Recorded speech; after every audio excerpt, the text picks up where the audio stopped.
अस्सलाम वालेकुम दोस्तों, मैं हूं शाहिद हुसैन। आपकी खिदमत में फिर हाजिर हूं। 2-3 दिन के बाद वीडियो बना रहा हूं, लेकिन बहुत अहम इश्यूज़ हैं जिन पर डिस्कस करना है, आपको बताना है। एक तो ये है कि जो 20% स्कूल फ़ीस में रियायत के हवाले से सिंध हुकूमत ने नोटिफिकेशन निकाला था, उस के हवाले से चूँकि स्कूल मालिकान की जानिब से दरख्वास्त दायर हुई थी, उसमें सिंध हाई कोर्ट ने वो नोटिफिकेशन मुअत्तल कर दिया था। और जो फ़ीसें लेने के हवाले से जो हुक्मनामा या पहले से जो अहकामात थे वो फील्ड में थे, यानी कि स्कूल मालिकान बच्चों से फ़ीस वसूल कर सकते थे।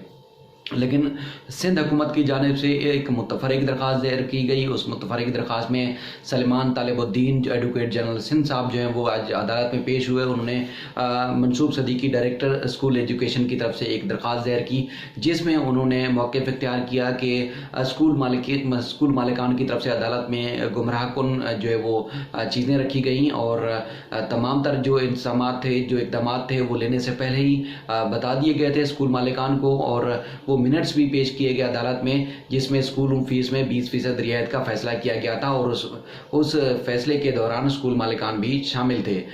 ये सारी बातें सामने की गई और अब अदालत को ये भी बताया गया कि स्कूल मालिकान जो है वो बच्चों को जो है वो बाहर निकालने की धमकियाँ दे रहे हैं, बच्चों को स्कूलों से निकाल देंगे जो स्कूल की फ़ीस अदा नहीं करेंगे।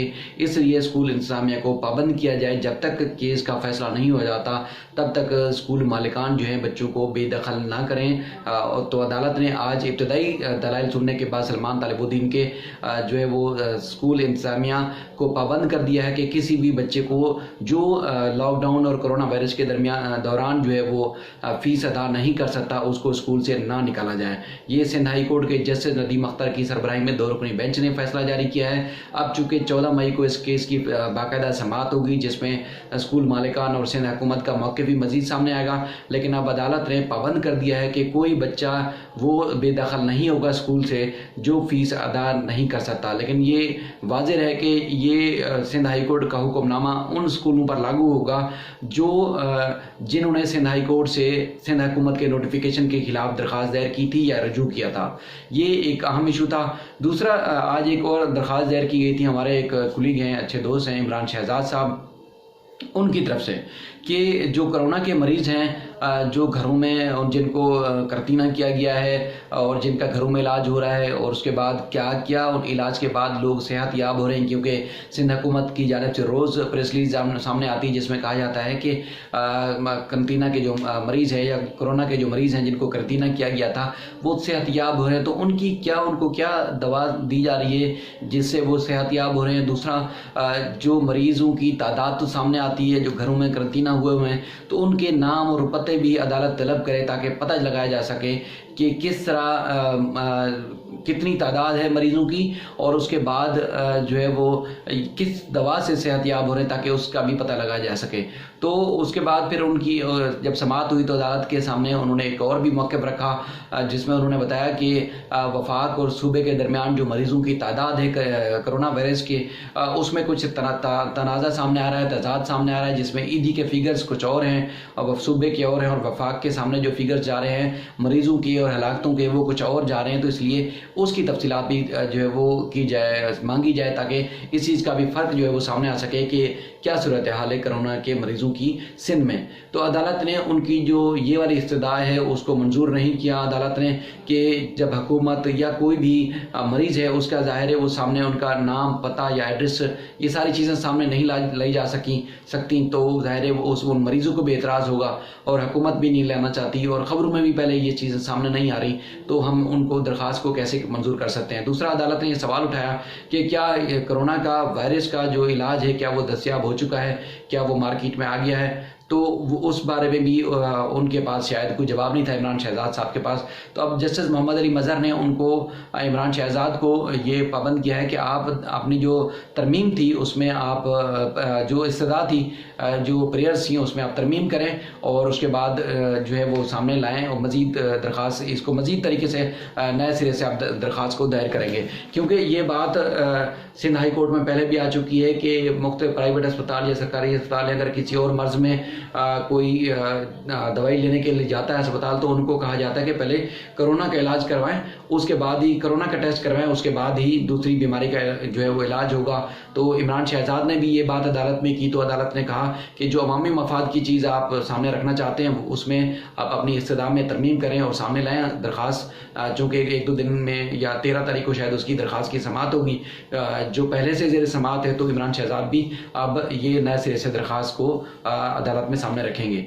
दूसरी एक सबसे बड़ी बात जो मैं गुज़िश्ता कई दिन से कह रहा था अपनी वीडियोज़ में भी, जो कराची की आवाम और बिलखसूस पूरे सूबे की आवाम इस चीज़ को भी महसूस करते हैं कि सिंध में अब इस वक्त वो एतराज़ात कोई भी उठा सकता है, लेकिन सबसे ज़्यादा जो स्टेक है वो पाकिस्तान तहरीक इंसाफ का है। MNA भी पाकिस्तान तहरीक इंसाफ के हैं, यहाँ से MPA भी तहरीक इंसाफ के हैं, और उसके बाद दूसरी जो बड़ी पार्टी है कराची में वो जो है इसमें MQ में है, क्योंकि जो लोकल गवर्नमेंट है वो MQ के पास है। MPAs और MNAs की तादाद भी यहाँ कराची में ख़ास तौर पर MQ की है, लेकिन हुकूमत जो है वो पाकिस्तान पीपल्स पार्टी की है। इसलिए क्योंकि जो बुनियादी जिनकी स्टेक था उनको अपनी यहाँ हुकूमत मनवाने के लिए, अपना स्टेक मनवाने के लिए, उनको जब लॉकडाउन या इस दौरान जब ये हुकूमत साजी हुई वफाक में और सूबे में, तो उनको किरदार अदा करना चाहिए था, लेकिन उन्होंने कराची की आवाम को बेयार और मददगार छोड़ा।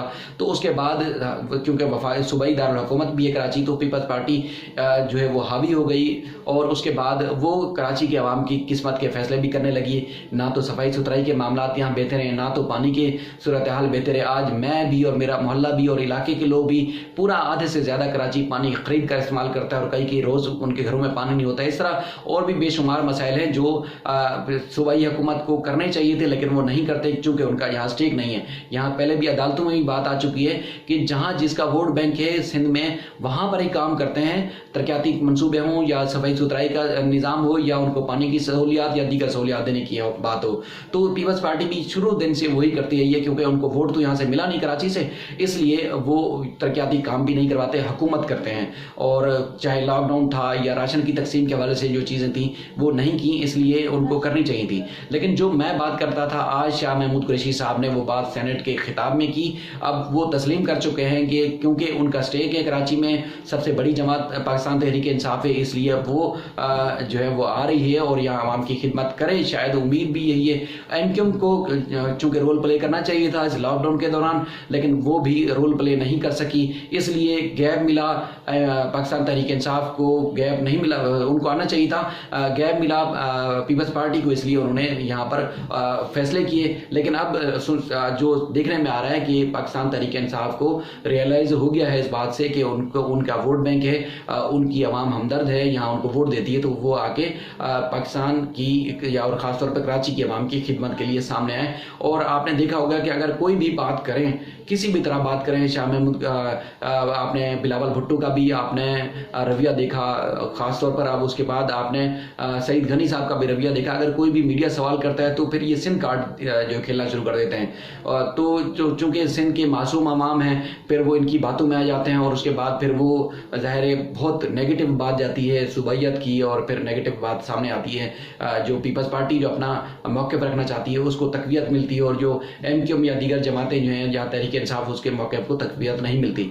तो अब देखने में आ रहा है कि पाकिस्तान तहरीक इंसाफ इस पर तवज्जो देगी, और उम्मीद भी है कि तवज्जो देगी तो कराची की आवाम की हालत बदलेगी। और उसके बाद जिस तरह 12-13 साल से मुसलसल हुकूमत करने से जो पीपल्स पार्टी ने आवाम को कुछ नहीं दिया, तो शायद बेहतर हो सके सिंध की और ख़ासतौर पर कराची की आवाम की हालत।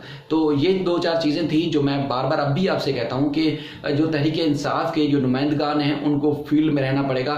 2-2, 4-4 घंटे प्रेस कॉन्फ्रेंस से बेहतर ये है कि आप फील्ड में निकले। मुख्तलिफ फलाही इदारे भी तो काम कर रहे हैं, मुख्तलिफ फलाही इदारे भी बिला तफरीक राशन भी तकसीम करते हैं, बिला तफरीक वो फील्ड में जाते हैं, अवाम की मदद भी करते हैं। तो यही फलाही इदारों की मदद से आप जो पाकिस्तान तहरीक इंसाफ के MNA हैं, MP हैं, वो भी तो जाके खिदमत कर सकते हैं। जिस तरह फ़ौज ने, जिस तरह फलाही इदारों ने जो राशन इस लॉकडाउन के दौरान अवाम को दिया, सिंध की अवाम को, तो वो भी पीपल्स पार्टी ने अपने खाते में डाल लिया, अपनी फहरिस्तों में शामिल कर लिया। तो क्या ये काम अवाम में रह के PTI नहीं कर सकती थी?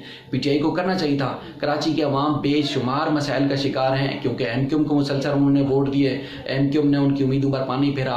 उसके बाद आज इस दफ़ा जो है 2018 के इंतखाबात में पीटीआई को मौका मिला, तो पीटीआई को अब मानवाना पड़ेगा कि अवाम को ज़रूरत है उनकी, और ज़रूरत पे वो पूरा भी उतर रहे हैं। तो इसलिए इनके सिंध के मसाइल को, कराची के मसाइल को मद्देनज़र रखते हुए तवज्जो देना चाहिए। वज़ीर आज़म को भी इस बात से इदराक भी होगा और उनको करना भी चाहिए। यहाँ जो कराची के MP MNAs हैं उनको कहें कि वो फील्ड में जाएं और आवाम की खिदमत के लिए उनका काम करें।